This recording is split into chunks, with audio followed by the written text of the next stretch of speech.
frați, scumpe surori, slăvit să fie Domnul! Cred că acum ați înțeles de ce e atâta cer pe pământ. Cred că acum ați înțeles de ce trebuie să ne urcăm mereu pe Tabor. Că trebuie ca să ne schimbăm. Și cred că mulți dintre noi au înțeles în seara aceasta ce înseamnă credința ortodoxă și lucrarea minunată a oastei Domnului în Biserica noastră ortodoxă. Aș vrea să mulțumesc din suflet părinților și fraților vorbitori. Uite așa, dacă ar merge lucrarea oastei Domnului și dacă ar fi mers așa, ar fi fost o mare minune pe acest pământ. Uite, asta este lucrarea curată și sfântă a oastei Domnului. Din suflet mulțumesc fratelui tânăr care a vorbit dintre primii, parcă am înțeles că e din Oradea. Și dacă toți tinerii bisericii noastre ortodoxe ar vorbi așa și frații din oastea Domnului, n-ar mai trebui lămuriri, n-ar mai trebui îndreptățiri, n-ar mai trebui să fim ai voștri și ai noștri. Pentru că am trăit în Duhul adevărat al ortodoxiei noastre și al lucrării oastei Domnului. Ne-am bucurat noi pe pământ, s-ar bucura Părintele Iosif, fratele Traian în ceruri. S-ar bucura, nu mai știu numărul de atâția sfinți, pentru că suntem copii ascultători și suntem cuminți în via aceasta sfântă a lui Hristos în care ne-a chemat ca să lucrăm. Așa curat și așa să punem cum au pus Sfinții Părinți, cum a pus Părintele Iosif, fratele Traian. Deci, vedeți, aici este dezbinarea. Când noi nu înțelegem așa și nu vrem ca să mergem așa frumos cum au mers ei. Deci asta este paguba lucrării oastei Domnului. Noi am păgubit foarte mult în anii aceștia. Pentru că am trebuit ca să fim străjeri de veche. Ce a spus fratele Traian Dors, pe care n-au vrut mult să-l asculte, să le ia în seamă, că să nu lăsăm pe nimeni să aducă ceva străin în lucrarea oastei Domnului și să nu vorbească la noi și noi să nu vorbim la ei. Pot toți cei din oastea Domnului să spune că au ascultat de cuvântul acesta a fratelui Traian? Desigur că nu. De aceea ne-am făcut vinovați, fraților. De aceea sunt atâtea nedumeriri, neînțelegeri. Și vedeți cât de frumos a fost astăzi. Cred că dacă a spus fratele că a stat o zi și o noapte și altă zi, cred că așa am stat și noi în starea aceasta, că asta este starea de har. Nu l-am văzut cu ochii ceva zburând pe sus, coborându-se din cer. Și am simțit că cerul ne-a învelit pe toți. Eram toți într-o ascultare, într-o gândire sfântă, într-un cuget sfânt. Nu gândea nimeni la ceva rău, ci fiecare primea cuvântul. Așa am înțeles, așa am văzut. De aceea vă mulțumesc din suflet. Pentru această statornicie, pentru toți cei care ați rămas statornici în Biserica noastră ortodoxă și în lucrarea sfântă a oastei Domnului. Ne bucurăm atât de mult că vă avem lângă noi. De aceea vom rămânea să vorbim mâine părinții care ne-au dovedit să vorbească, mai frații, și să nu vă grăbiți, fraților. Să nu vă grăbiți. Acum nu mai este timpul ca să ne mai grăbim. Voi ați venit acasă la Domnul. Noi am venit fiecare cu durerea, cu suferința. Am venit toți cu o rugăciune. Și să ne rugăm ca lucrarea oastei Domnului, care atâtea jertfe a cerut și atâția ani grei de închisoare, să reînvie înapoi în felul acesta. Ca această pace să cuprindă iarăși pământul nostru românesc și toți ceilalți din jur, ca să ne putem asemenea bucura. Și trebuie să o facem, că altfel nu vom fi iertați. Dacă cineva se simte vinovat, dacă cineva a greșit, dar are cugetul smerit și nu are viclenie, duh de mândrie, el se revine. Pentru că vede că lucrarea Duhului Sfânt asta este. Așa suflă Duhul Sfânt peste noi. Așa ne trezește, așa ne mângâie, așa au spus frații aici. Și vedeți pentru ce suntem și ce frumos că lucrarea oastei Domnului a fost lovită și dacă știm că pe Părintele Iosif l-au dezbrăcat și mort în sicriu și îl numeau, cum îl numeau, ce spunem astăzi, când atunci erau neadevărate și astăzi sunt atâtea lucruri adevărate, ar trebui mulți dintre noi, primii, să fim caterisiți. Nu noi să caterisim pe cei care iubesc adevărul, care iubesc viața sfântă, viața curată, cei care au vrut să întoarcă cu fața spre Dumnezeu pe poporul român, ortodox. Înapoi la Hristos, la trăirea primilor creștini. Noi n-am venit de duh de mândrie. Eu cred că toți cei care sunteți aici vă simțiți cei mai vinovați în fața lui Dumnezeu. Pentru că ați ajuns și v-a trezit Părintele Iosif, fratele Traian și atâția sfinți ai bisericii noastre pe care astăzi i-ați pomenit și v-ați bazat și ați pus temelia credinței pe învățătura lor. V-a ajutat ca să trezească conștiința noastră că dacă nu ne întoarcem la Dumnezeu și nu ne pocăim, perim cu toții. Acestea nu sunt cuvinte omenești, ci sunt cuvinte dumnezeiești. Ce eu vă spun nu. Dacă nu vă pocăiți, veți peri cu toții la fel. Și la aceasta ne-a chemat. La aceasta a chemat și Sfântul Vasile cel Mare, Sfântul Ioan Gură de Aur. Și toți sfinții ai bisericii, ai credinții de la Hristos și până acum. Ne-a chemat la această înnoire a vieții, la această reînviere. Și uite, așa vrea să vă întâlnesc, pentru că de multe ori am spus că în biserică lumea e altfel decât atunci când iese din biserică. Și cred că totdeauna în biserică, în adunare, se petrece această schimbare a fețelor. Pentru că fețele voastre nu mai sunt cele care sunt după biserică. Cei care rămâneți în Hristos, da. Dar cei care uitați de legea Sfântă, de Hristos, de răspunderea, de ce de a fi mereu cu Hristos. Că dacă Hristos îl pogorâm în inimă, în viața noastră, că dacă îl ținem numai în minte, îl pierdem. Dacă îl coborâm în suflet, în inima noastră, nu mai poți pierde niciodată. Și te rogi mereu. Că Dumnezeu nu ne va lăsa. E frumos, dar e târziu.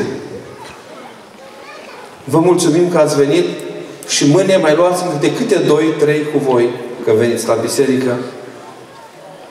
Și rog pe toți fraților din România, știu că cu greu se ajunge și mai ales prin vamă, cu multe greutăți. Din suflet vă mulțumesc că ați lăsat toate și ați venit, să vă răsplătească cerul întreg și vă rog mâine să nu vă grăbiți. Până la anul e tare mult. Noi nu știm ce va mai fi. Mâine să stăm liniștiți în pace. Să ne putem bucura. Pentru că acum sunt acelea vremuri care numai așa trăind vom putea birui ispitele grele care vin împotriva noastră.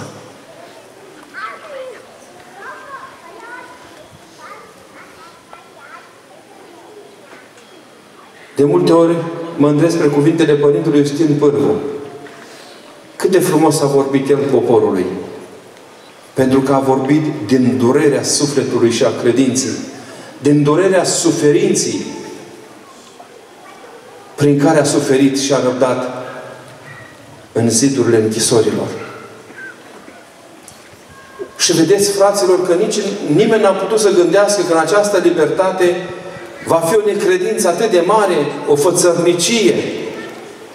N-am putut să ne gândim că ne vom alipi atât de mult inima de pământ, de averi, de bogățiile acestea, de lucrurile materiale, și vom uita de suflet cu totul. N-a putut nimeni să gândească acest pericol mare care ne aștepta. Și acum, dacă nu suntem pregătiți, cum să întâmpinăm vremurile despre care se vorbește și vorbim? Sau mai bine zis despre semnele vremurilor. Că nimeni nu poate spune între noi că gata, vine sfârșitul. Gata, vine cel sau celălalt. Însă, ce au spus Sfinții Părinți, e foarte de sfârșit, se vede astăzi că noi trăim. Precum și sinodul care s-a adunat în Creta, un sinod al fără de legii, tâlhăresc și diavolesc, anticristic. Pentru că tot ceea ce a primit la acest sinod este împotriva legii lui Hristos. Deodată așa s-au dus. Vom vorbi mâine mai mult. Ne vom întâlni, dacă ne va ajuta Dumnezeu, să ajungem cu bine, dar eu vă rog să rămâneți în credința părinților noștri scumpi și dragi. Așa cum ne-au învățat, așa să mergem. Nu trădați, nu cedați. Nu lăsați ca adevărului să-i spună minciună și minciunii adevăr. A venit vremea mărturisirii. Apărați adevărul. E vremea despre care au spus mulți părinți. De aceea, când să moară fratele Traian, a întrebat pe frați, sunteți gata să ieșiți pe stadioane, în săli, să vorbiți despre Hristos? Și ei spuneau, frații, că s-au gândit că fratele Traian, de bătrânețe, de suferință, poate nu știe ce vorbește. Dar tocmai acum se vede că noi nu eram pregătiți pentru libertatea aceasta care a venit. Și de aceea fratele Traian ne prevenea pentru pericolul care va veni peste noi. Noi mulțumim acestor oameni sfinți. Nu vă uitați că n-au ariol încă în jurul capului. Ce au câștigat nu le poate lua nimeni niciodată. Le-au putut doar lua hainele. I-au putut osândi pe nedrept. Au putut ani de rândul să o lovească în lucrarea oastei Domnului, numind-o că e sectă. Ce putem spune noi acum despre acei care au strigat cu guri mari și au lovit? În cei nevinovați care își căutau doar mântuirea și iertarea păcatelor. Acum se vede cine a fost sectant, eretic și cine a rămas și va rămâne în adevărul sfânt. Dar așa trebuie plătit. Altfel nu ne putem mântui. Cu prigoane, închisori, suferințe.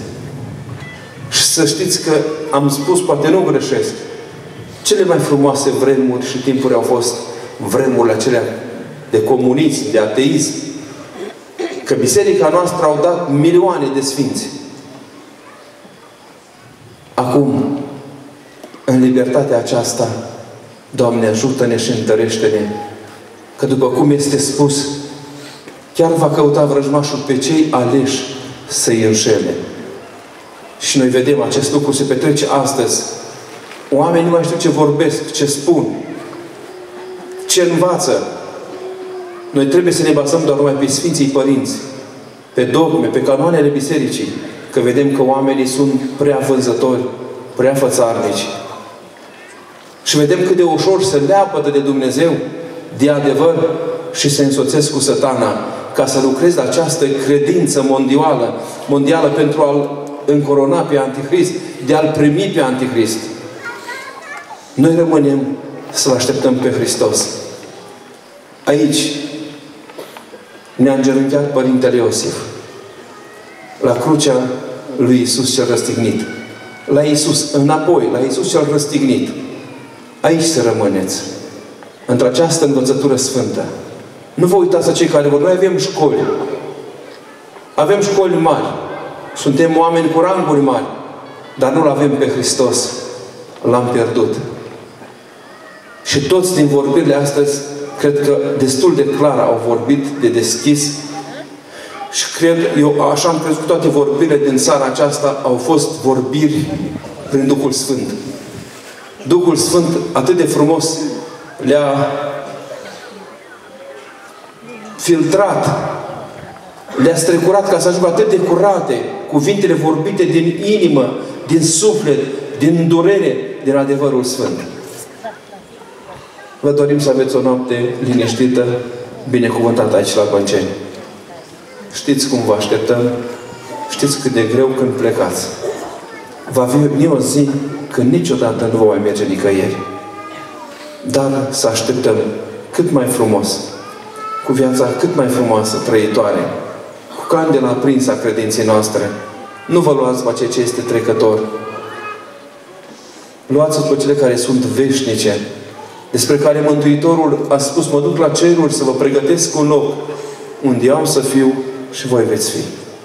Ajută-ne, Doamne, prin mila Ta și îndurarea Ta cea cerească. Păzește, Doamne, oastea Ta, pentru că aceasta nu este... Noi punem oameni conducători pe ea, oameni stăpânitori pe oaste, dar oastea este a lui Hristos. El o duce. Și vedeți cum vă duce și pe voi, prin câte ați trecut, prin câte ispite. Și rugați-L fierbinte, poate acum în vremurile acestea, să se reînnoiască acest duh al adevărului noi și fiecare să-și recunoască vina și să pornească din nou pe calea aceasta adevărată. Mâine dimineață vă așteptăm la Sfânta Liturghie în jur de ora 9. După Sfânta Liturghie, iarăși, dacă va fi vremea frumoasă, ne va binecuvânta Dumnezeu, ne vom reîntâlni aici, iarăși, pe această ogradă a mănăstirii și să spuneți o rugăciune și pentru frații de aici, cei care se roagă, slujesc și care au statornicia, pentru că e tare greu în vremurile de astăzi ca să rămâi mărturisitor de credință și trăitor în Dumnezeu. Frații din România, sunteți așteptați în trapeză pentru a lua masa. Ceilalți care sunt veniți și la Casa Pelerinului, să luați masa și mâine dimineață, cu ajutorul Dumnezeu, ne vom întâlni cu toții aici. Vă mulțumim din suflet și părinților care au venit în seara asta și din România, din toate locurile, pentru că noi nu avem patrie stătătoare aici, pe acest pământ. Ne rugăm ca Dumnezeu să ne ajute acolo, sus în ceruri. Eu vă binecuvintez pe toți în numele Tatălui și a Fiului și a Sfântului Duh. Amin. Vă încredințez Maicii Domnului ca să vă păzească, să vă apere și să vă ajute la toți. Amin.